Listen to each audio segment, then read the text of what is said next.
अस्सलामु अलैकुम वरहमतुल्लाहि वबरकातुहू। अल्हम्दुलिल्लाहि नहमदुहू व नस्तईनुहु व नस्तगफिरुहु व नऊज़ु बिल्लाहि मिन शुरूरि अनफुसिना व मिन सय्यिआति अमालिना। मन यहदिल्लाहु फला मुदिल्ल लहु व मन युद्लिल फला हादिय लहु।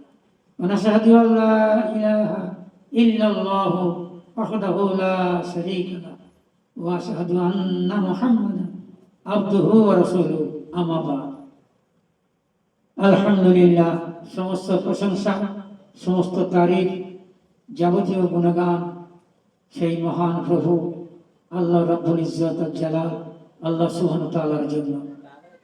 আমরা সেই আল্লাহর ইবাদত, সেই আল্লাহর জিকির, এই কারণে আমাদের সৃষ্টি।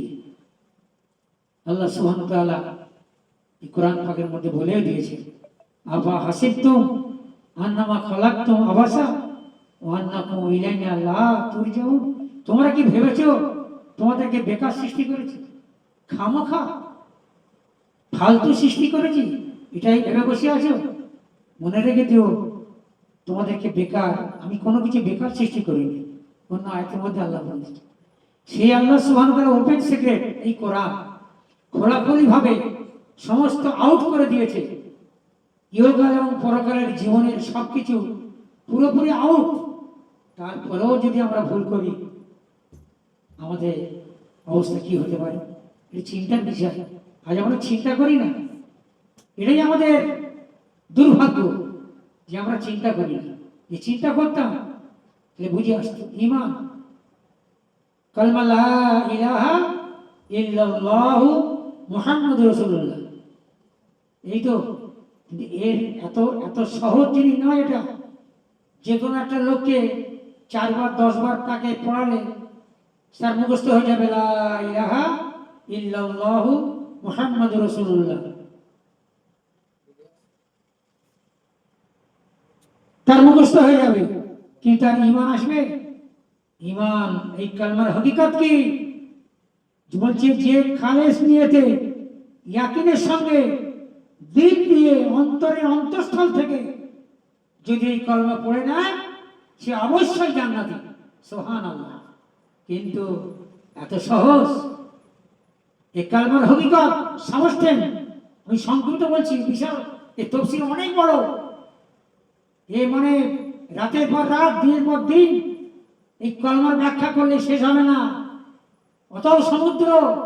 সংক্ষিপ্তভাবে আমি আমার যেটুকু ক্ষুদ্র এই কিছুই নেই, সামান্য, তার বিস্তার থেকে আমি যেটুকু বলছি আমার উপলব্ধি, এই কালেমার হকিকত একটা মানুষ, একটা মুসলমান, এইটাই তার মনের মধ্যে থাকবে যে যা কিছু হয় আল্লাহ থেকে হয়। কোনো ক্ষমতা নেই, তার দ্বারা কিছু হয় না, কেউ কিছু করতে পারে না। সমস্ত ক্ষমতার উৎস একমাত্র আল্লাহ। দরগাতে গিয়ে গাজী বাবার কাছে চাদর চড়ালে আজমির শরীফে গেল কেন, কি জন্য যাবি? দরগাইতে আজমির শরীফে খানকায় চলবে না। আমি কেন যাব? কেন যাব সেখানে? আমি একমাত্র জিয়ারত করতে পারি। আমার বাপের কবর জিয়ারত করছি, কতবার করেছি। বাবার কবর, নিজের আব্বার কবর জিয়ারত করেছি আমি। আর আমি যাচ্ছি আজমির শরীফে, আমি যাচ্ছি বাবা গাজী শরীফে। উদ্দেশ্য কি? আমার মধ্যে ইয়াকিন গন্ডগোল আছে, এই কলমার ইয়াকিন নাই সেখানে।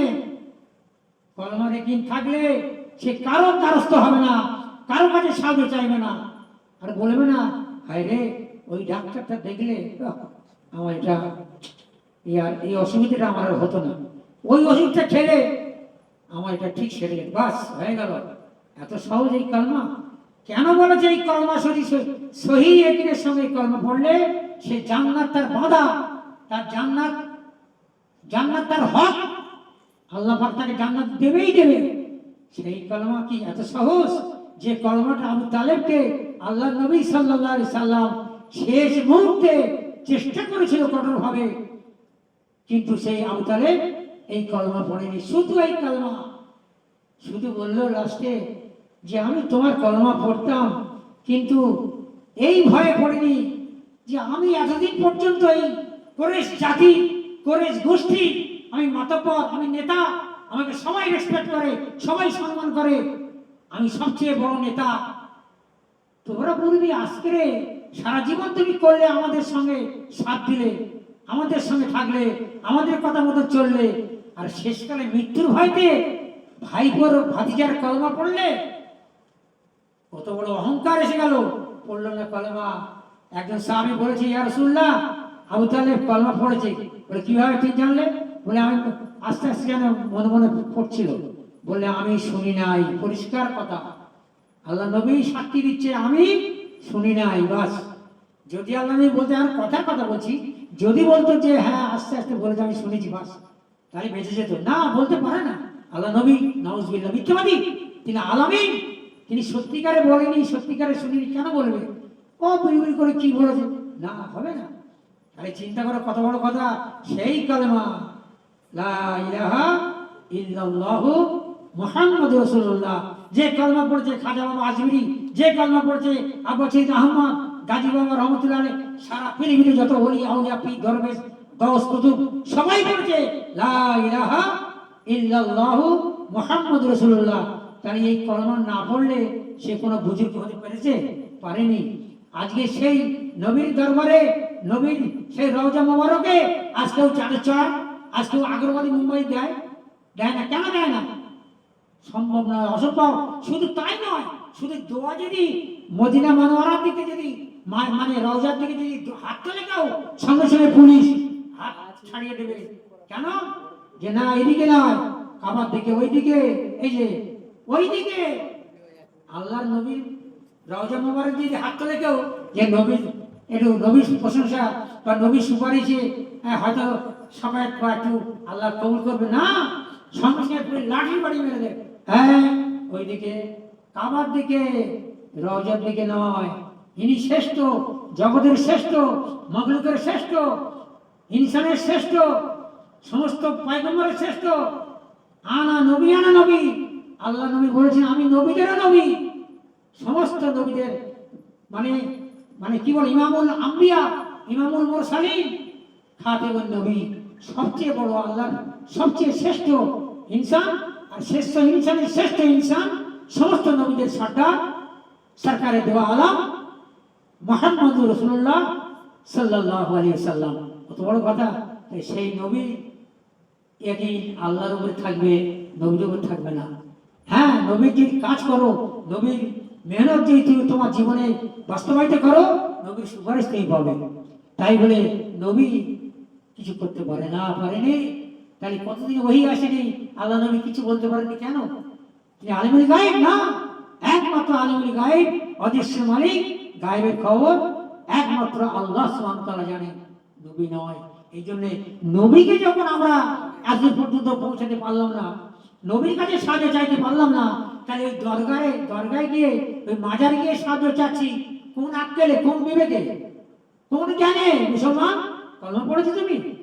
কলমা পড়ার কোনো দাম নেই। ও একটা কাউরা উচিত বাকি কেউ মানে একেবারে অশিক্ষিত সাধারণ মানুষকে যদি 10 বার পড়াও, সে কলমা পড়ে নেবে লা ইলাহা ইল্লাল্লাহু মুহাম্মাদুর রাসূলুল্লাহ। তাহলে সে মুমিন হয়ে যাবে, মুসলমান হয়ে যাবে, ইমানে এসে যাবে না? না, নেভা, অসম্ভব। এত সহজ নয়। এই কালমার হকিকত আমাদের জানতে হবে। কলমা সত্যিকারের কলমা পড়তে হবে। এই কালমার হকিকত হলো আমি আল্লাহ ছাড়া কাউকে চিনি না, কাউকে মানি না, আর কাউকে সম্মান করি না, আর কাউকে বড় বলে মনে করি না। কারো দ্বারাই কিছু হয় এটা আমার অন্তরে থাকবে না। কোনো পীর, কোনো বলি, কোনো মাজার, কোনো বাদশা, কোনো রাজা, কোনো কারোর দ্বারা কিছু হয় না। হ্যাঁ, যদি ডাইরেক্ট কোনো আমাকে কেউ সাহায্য করলো, তাহলে বুঝতে হবে যে আল্লাহ পাক আমাকে ইনডাইরেক্ট আল্লাহ করলো, ওর দ্বারাই আল্লাহ করলো, এটুকু। কিন্তু কর্নেওয়ালা জাত আল্লাহ। এই ইয়াকিন আমাদের থাকতে হবে। সেই ইয়াকিনের নাম হলো কালমা লা ইলাহা ইল্লাল্লাহ।